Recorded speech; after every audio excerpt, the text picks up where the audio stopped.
Hi everyone, it's Bernard here on behalf of MovieGameNostalgia.com.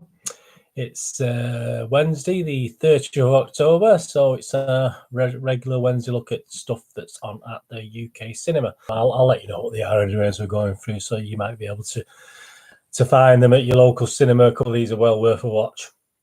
Right, let's start with the first one. It's a British one, well, a British involvement in this one anyway. It's called A Good Woman is Hard to Find. So it's a British, Belgium and Irish collaboration, I think, this one. It's an 18 certificate, an hour and 37 minutes, classed as a crime thriller. A recently widowed young mother will go to any lengths to protect her children as she seeks the truth behind her husband's murder. Directed by Abner Pastel, my apologies. Writer Ronan Blaney, stars Sarah Bolger, and she does an incredible job in this. I have managed to watch this.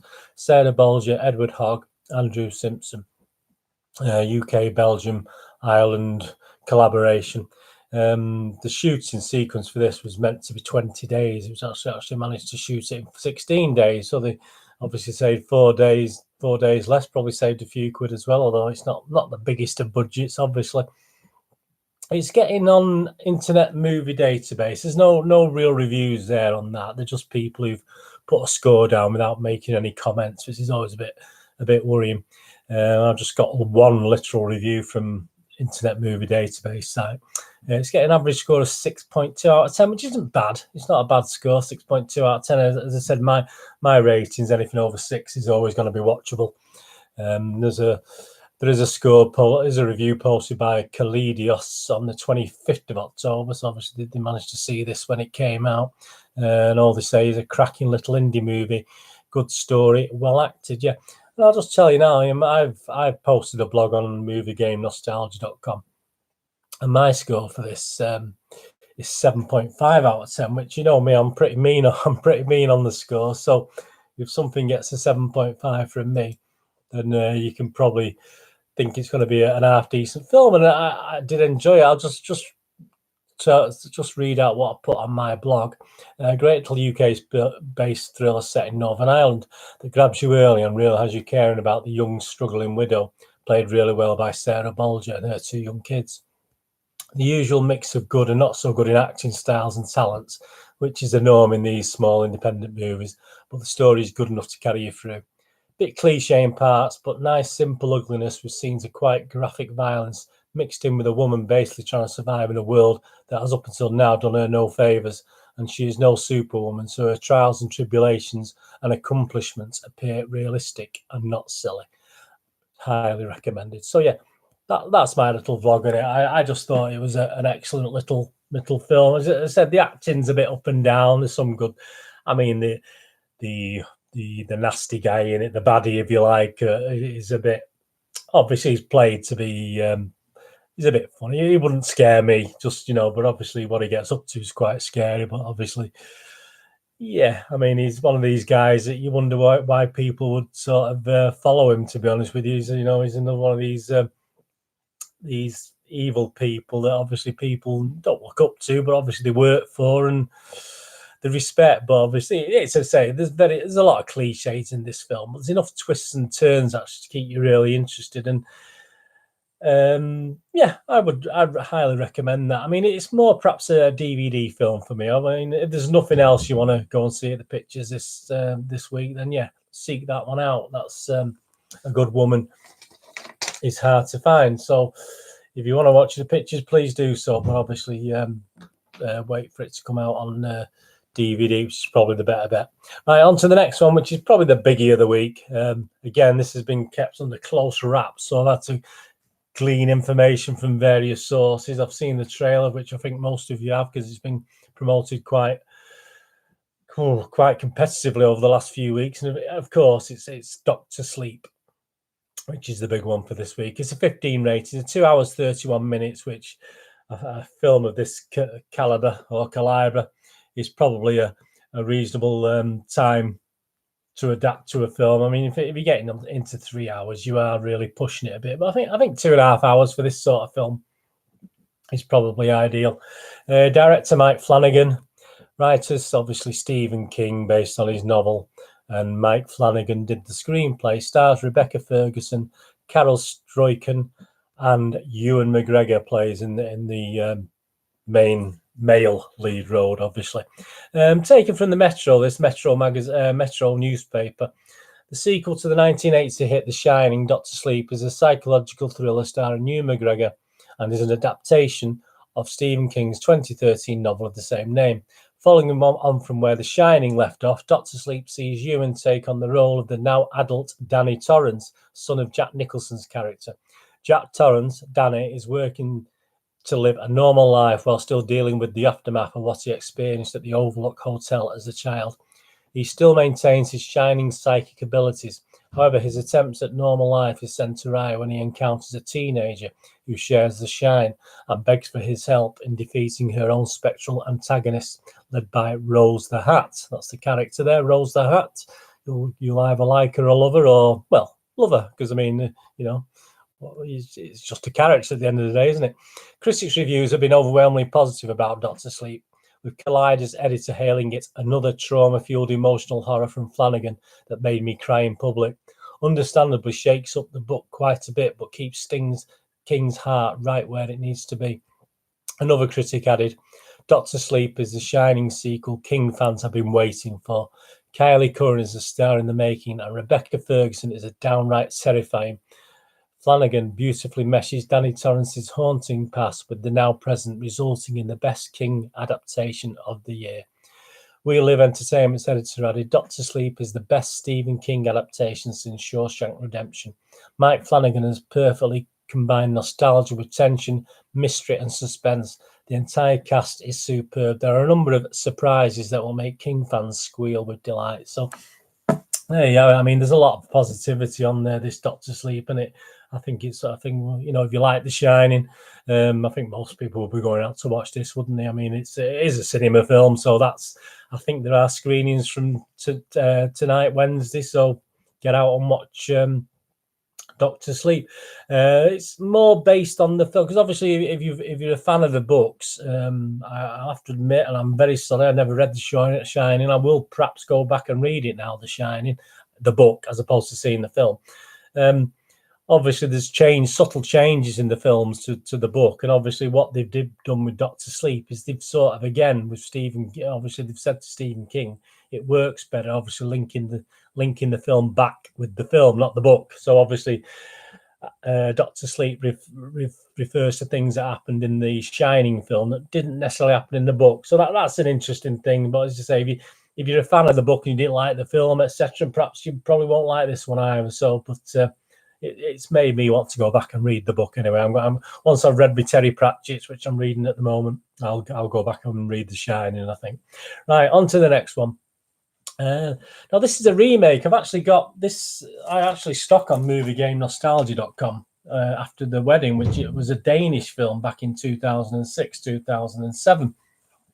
Now the Americans being the Americans and Hollywood being Hollywood, they've now done a US version after the Wedding. So now we've got that. Does it compare? Well, I'll be able to tell you in a minute. It's an hour and 52. It's a drama. A manager of an orphanage in Kolkata travels to New York to meet a benefactor. So director Bart Freundlich, writers Bart Freundlich wrote the screenplay, and Susan Bier wrote the original screenplay. Obviously, I'll be talking the Danish film there. Stars Michelle Williams, Billy Crudup, and Julianne Moore. It's always nice to see Julianne Moore, isn't it? This is a remake of the original Scandi 2006 film starring Mads Mikkelsen, Hannibal the Hunt and Dr. Strangelove, and Sidse Babett Knudsen, Westworld and Borgen. The original was directed by Susanne Bier, obviously we've just got to mention, who also did Bird Box and The Night Manager. It was originally set in Copenhagen, while the remake is set in New York. In addition, the remake has swapping the genders of the three leading characters. So they're all the three leading characters are different. In the original, they were female, now the male, and they were male, now the female. So it's an interesting thing to do. Metascore, which is the critics' ratings on IMDb, it's only getting a 5.1 out of 10, so it's not doing very, very well. That includes Uprock's Mike Ryan, who gave it a 7 out of 10. It's a movie about hidden family secrets with a comical amount of twist, and it plays more as melodramatic schlock. And I just happen to really be in the mood for melodramatic schlock. Now, I had to look up, you might know what schlock is. I didn't. I had to look it up. So you're going to be educated as well today. If you're like me, I didn't have a clue. Schlock is the disconnect between the logical and the emotional parts of your mind. When a movie is objectively stupid, immature, or nonsensical, but you experience pleasure from it anyway, you call it schlock. Yeah, so there's probably a lot of films fall into that category, don't they? And Screen International's Tim Grayson, despite a stellar cast led by Julianne Moore and Michelle Williams, After the Wedding never cuts very deeply, staying on the surface of a tale that ought to turn into the viewer's soul the way it does these tormented characters. So obviously a 5.1 rating from the Metacritics. Users, Joe Public, like you and me, it's only getting a 5.9, so it's not too much better, is it? In the Internet Movie Database. So again, it's under the 6 watchable level. Red125 on the 10th of September wrote, what surprised me about this film is that the protagonist is a woman, Isabel, portrayed by Michelle Williams. In the Danish film, the protagonist was a man. The rich donor in the Danish film was a man, while in the US film, it was a woman. Teresa, played by Julianne Moore. Billy Crudup rounded out the cast as Oscar, Teresa's husband. Abby Quinn plays Grace, the young daughter who's getting married. Yes, the main action does take place after the wedding. Well, that's why we've got the title, I suppose. Many reviewers in publications and for IMDb have found the movie inferior to the Danish film. I agree. The idea of having the main protagonist as a woman is interesting, but makes the plot more melodramatic than the original. On the other hand, the switch gives us a chance to see Michelle Williams at work, and I think she's wonderful. I can't disagree. Apparently, most people didn't accept the plot because the IMDb rating for the film is a horrible 5.9. The Danish version received a 7.7. I think that this movie isn't as good as the Danish movie, but I think 5.9 is too low. So really, it's whether, if you like a film with subtitles, I mean, and well, that, I've watched them both, yes, and that, perhaps if you haven't seen that, it's better. I don't know. I have watched them both. I didn't find the American version that bad. I wouldn't give it 5.9. I've not actually done a review blog for it yet. I will be updating my blogs with this. I would have given it a 6.5, 6 to 6.5. I've not decided yet. When I get to do the review, I'll do it. But if you've not seen the original After the Wedding, yeah, it's bad. It's slow paced, but it's well acted. It's well put together. Nice presentation. So I wouldn't put you off going to see it After the Wedding, which is on, again, limited release. I would probably wait for DVD or just go out and buy the old one. So I'd probably save your money and go out and buy the old one. Right, the next one we're going to look at, again, a bit limited release, this one from Friday, and it's Brittany Runs a Marathon. I've not been able to see the full version yet, but obviously the trailers of this did make me laugh. I think obviously, unless they put all the best bits in the trailers, hopefully it should be quite a good film. It's a 15 rating, an hour and 44 minutes, classed as a comedy drama. A young woman decides to make positive changes in her life by training for the New York City Marathon.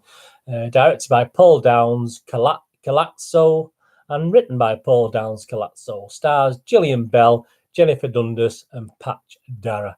A bit of trivia on this. Jillian Bell, who obviously plays the lead role, lost 40 pounds during the film of the movie, just like her character does during the film. The casting crew actually got to film at the New York City Marathon, making this the first time a non-documentary film crew has been allowed to shoot there. While filming scenes at the marathon, many of the runners thought that Jillian Bell was really running and was being filmed as part of a documentary. Several times, other runners stopped to help her during her more difficult scenes. She didn't have the heart to explain she wasn't actually running the marathon. So, but that shows what humankind is like, I suppose. It's getting a good rating on the critics. The critics are giving it a 7.4 out of 10. It's an excellent critics rating. Hollywood Reporter Todd McCarthy. Calazzo's dialogue often crackles with modern idioms and good pithy comments, flowing from the distinct characters in easy fashion. As a director, he's paced the action well. He knows what he's doing, even when he's doing the wrong thing. And New York Post Johnny Oleksinski. The tone of Brittany and its emotional impact reminds me of Amazon's other heartfelt winner, The Big Sick, which netted Kumail Nanjiani and Emma V. Gordon an Oscar nod for original screenplay. Calazzo should get one too. And the user reviews are not too far behind. The user reviews are 6.9 out of 10, so a good 6.9 out of 10. I mean, I'm taking one a J.W. Walrath on the 29th of September. Decent, but there was room for improvement. Based on a true story, Jillian Bell plays Brittany, a woman with insecurities and an unhealthy lifestyle, who's told by a doctor that it would be healthy for her to lose weight. This leads us on a path to discovering eventual plans to run a marathon. I found this to have a generally good uplifting story, but specific parts don't all work. The script could have gone through another revision. There are moments where the humour and dialogue really snaps, and others where they don't work at all, and scenes feel drawn out or superfluous.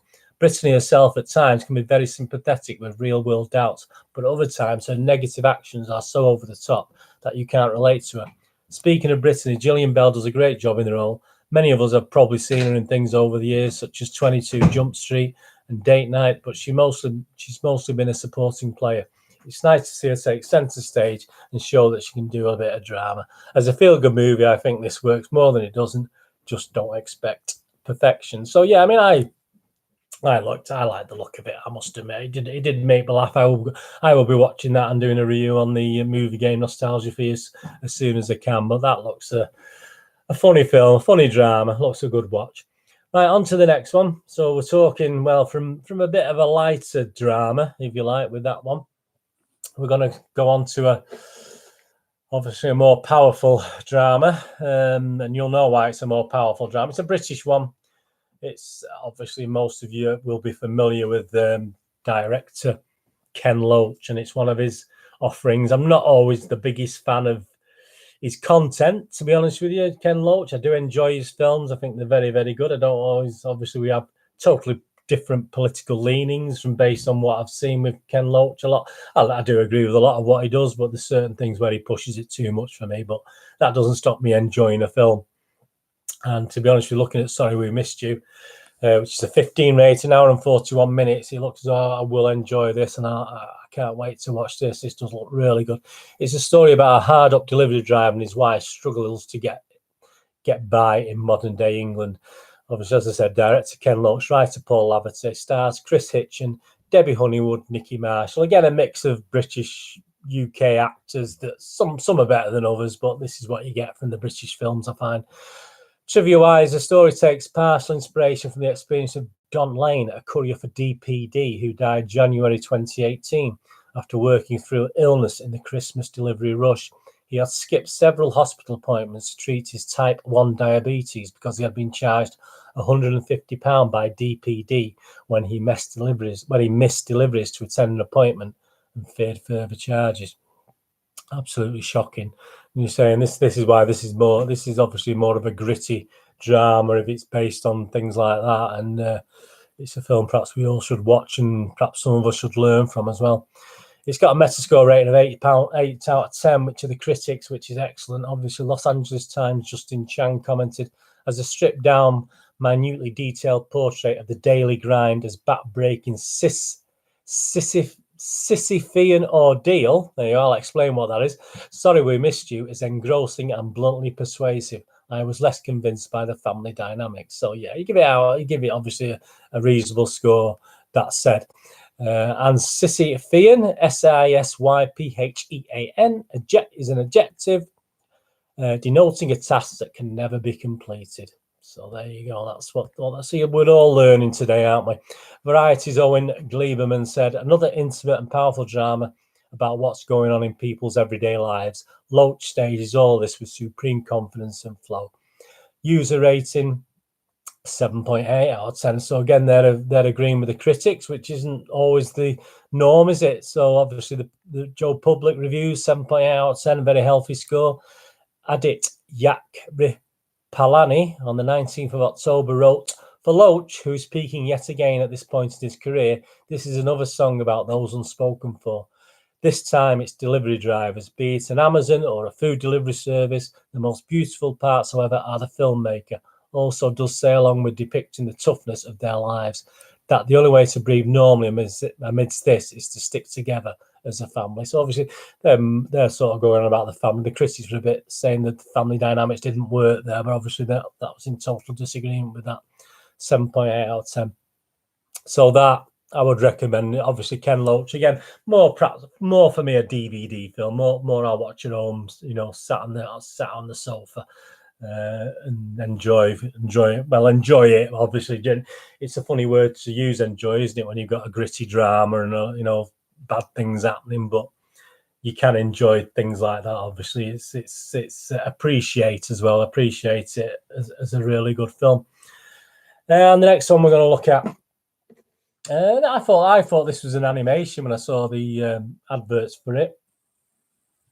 Oh, it's the Aeronauts. It's a PG rating, 1 hour and 40 minutes, action adventure biography. And yeah, it's obviously based on a true story. Amelia Wren, Felicity Jones, and scientist James Glacier, Eddie Redmayne, find themselves in an epic fight for survival while attempting to make discoveries in a hot air balloon. So not the most excited of synopses, isn't it? But director Tom Harper stars Felicity Jones, the already mentioned Eddie Redmayne, Himesh Patel. A little bit of trivia about the film. James Glacier, who was obviously one of the characters in the movie, was a real English meteorologist who is remembered for his pioneering work as a balloonist. Between 1862 and 1866, he made numerous ascents to measure the temperature and humidity of the atmosphere at its highest levels with his co-pilot aeronaut Henry Tracy Coxwell. They broke the world record for altitude on September the 5th, 1862. Coxwell is omitted from the film, again, well, there's some poetic license, obviously, and replaced with fictional Amelia Wren. The Wren character draws some inspiration from various real women, including Sophie Blanchard, a French aeronaut who was the first woman to work as a professional balloonist between 1804 and her death in 1819. Eddie Redmayne and Felicity Jones actually flew in the hot air balloon seen within the film to roughly 8,000 feet, realistically replicating the James Glacier and Henry Coxwell flight that happened on the 5th of September in 1862. So it's an interesting little story, although it doesn't seem to sound very exciting. But obviously there's a good little story in there. Metascore rating of 6.8 out of 10 for the critics. Sort of like it. The Guardian, Peter Bradshaw. It's a film with charm, and the chemistry between Jones and Redmayne has something rather platonic and even sibling-like. But that isn't to say this isn't a spark of sorts. Hollywood reporter Todd McCarthy, the Aeronauts achieved impressive elevations, a bracing and sympathetic account of two early and very different aviators who together reached literal new heights in the perilous field of endeavour. And it's got a user rating of 6.2, so just about watchable on the Joe Public ratings. Artist GRL on the 12th of September wrote, came to see this without too many expectations and was pleasantly surprised. The backstory wasn't very interesting and a bit slow to develop, but the balloon scenes were beautifully rendered, thrilling and engaging. I literally clung to my seat during some of them. I liked how the film respected the scientific endeavour and the viewers by avoiding cliched romantic developments between its characters. Overall, an entertaining night, even if I won't remember it by tomorrow. So yeah, I think this, even though obviously the subject matter is perhaps a film that is worth going to the cinema to watch, because some of the scenes that you see on the trailer, have a look at the trailer, look quite impressive, and I think it does need that cinema feel to it. So that's again, I'm pretty much. It is a little bit limited release, but I think you'll find that a few more cinemas perhaps and a couple of the others this week. And the last one I'm just going to mention, because there's not much on this one. It came out over the weekend and I sort of missed this, and there's not much out there about it. It's another British thriller, and it's called Trick or Treat. So obviously I thought I'd mention it with it being a couple of days, a day to Halloween tomorrow, obviously. So it's a 15 rating, 1 hour and 24 minutes. As I said, there's not a lot of information out there. All I can glean at the moment is the synopsis is Greg Chielti's life is turned upside down when his estranged brother Dan turns up, claims to have drunkenly run someone over.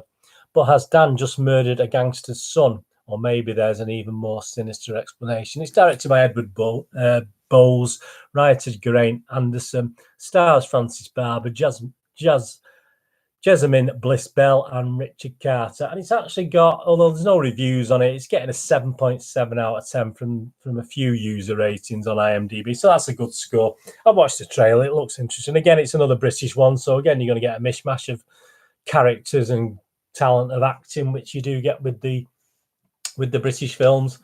That one, that's Trick or Treat that I think had its Blackpool Tower, not the Eiffel Tower in the background there. I think it had its cinema release in Blackpool over the weekend. I think they made a big thing of it over there, obviously. But that looks interesting. That'll be worth a watch if you fancy that. Trick or Treat. Again, that's on limited release. So this week out of the cinema on vast, on wide release. Obviously, you're going to have Doctor Sleep. Brittany runs a marathon after the wedding, and obviously on a little bit less release, a little bit more limited release. A good woman is hard to find. Sorry we missed you. The Aeronauts and Trick or Treat. So there's 1, 2, 3, 4, 7 films there for you to have a go at this weekend. Obviously, you're not going to any bonfires or any firework displays, etc. So anyway, yeah, if you go out and watch them, let me know. Do in the comments below or tweet me on Twitter at nostalgia_movie. Push the old subscribe button, that'd be great. And the more the merrier. And if you enjoy this, and tell your friends, and push the bell notifications so you know when these are coming out.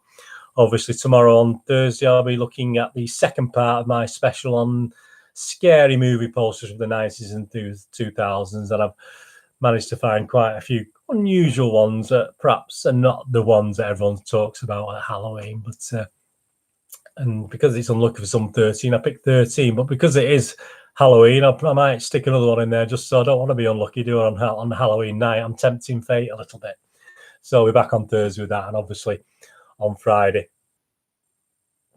I'll be back also with something special for your movies, which I've not firmed up yet. So that'll be something. It's a little wild card on a Friday, isn't it? So I'll firm up what I'm doing on Friday for you, 1st of November. So it's bonfire night soon, and then it'll be Christmas before we know it. And obviously, you don't have bonfire night in the US, do you? Obviously, you have other thing. You got your Thanksgiving. Is it Thanksgiving in November? Yeah, I think I'm right. Anyway, I'm on Facebook at Brittany with links to movie game nostalgia.com, my website with DVDs, board games, and posters. And if you're into football and you support Manchester City, or you just like listening to a bit about football history in the UK, my Citizen vlogs are up to episode 12 now, and 13 is coming out very soon. So have a look at that on the Brittany YouTube channel. Anyway, thank you very much for watching. Hope you enjoyed that. Whatever you're doing the rest of your day, have a great one.